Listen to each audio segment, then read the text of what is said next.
And now we head to the Middle East. Israel is expanding evacuation warnings now, telling people in more than 20 towns and villages in southern Lebanon to leave, signaling that its invasion could be expanding soon. Israel launching new airstrikes in Beirut, the target Hezbollah's intelligence headquarters. The latest attack coming after a strike overnight, killing at least 9 people. 8 Israeli soldiers were also killed in clashes with the Iran-backed militant group. NewsNation's Robert Sherman joins us now live from northern Israel with more. So, Robert, what is the situation like there along Israel's northern border?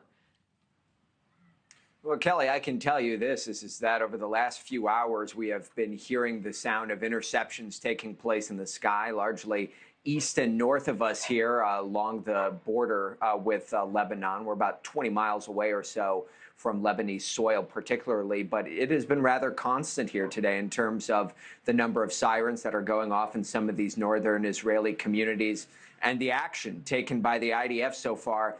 That has also been unrelenting. We've seen them up the amount of airstrikes they've been carrying out, including one, the one that you're seeing on your screen right here. This one was the Israelis striking the intelligence headquarters of Hezbollah here earlier today. We've seen strikes around Beirut taking place.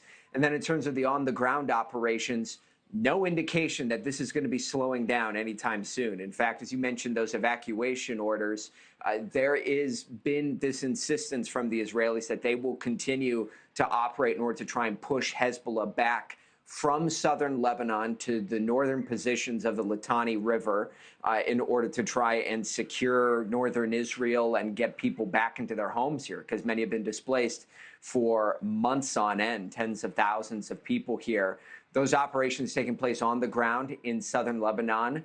They have not been without cost, with the Israelis announcing that 8 of their troops were killed in action.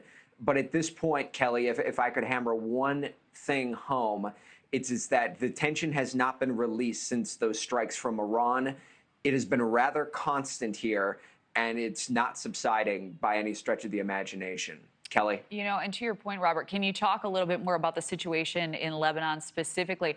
What's happening there as the Israelis are now telling people to get out? Well, the prime minister of Lebanon put the number at about 1 million people who are internally displaced within Lebanon, and the UN says that about 90% of those displacements have come here in recent days. There are some who are opting to leave Lebanon entirely by any means necessary. We know that the airports are very busy in Lebanon. It's very difficult to secure access to a flight. Some are taking this option that you're seeing on your screen here, ferry boats leaving Lebanon, this one on its way to Turkey. And something that many forget about the situation in Lebanon is that there are many Western citizens who live in Lebanon. That includes Americans who have opted to flee. Take a listen. All the flights got canceled, couldn't book a flight, couldn't get out of Lebanon at all. And we were continuously hearing, artillery and shelling, and it was just too much. And so I didn't want to wait to try to find another flight through the embassy or anything. I just wanted to leave immediately. So I left.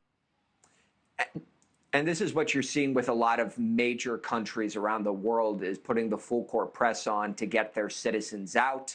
The UK, the US telling Americans to leave in many cases and to flee the country as quickly as possible, because there's a lot of uncertainty about what these coming days are going to bring, not just in Lebanon, but the whole region as a whole.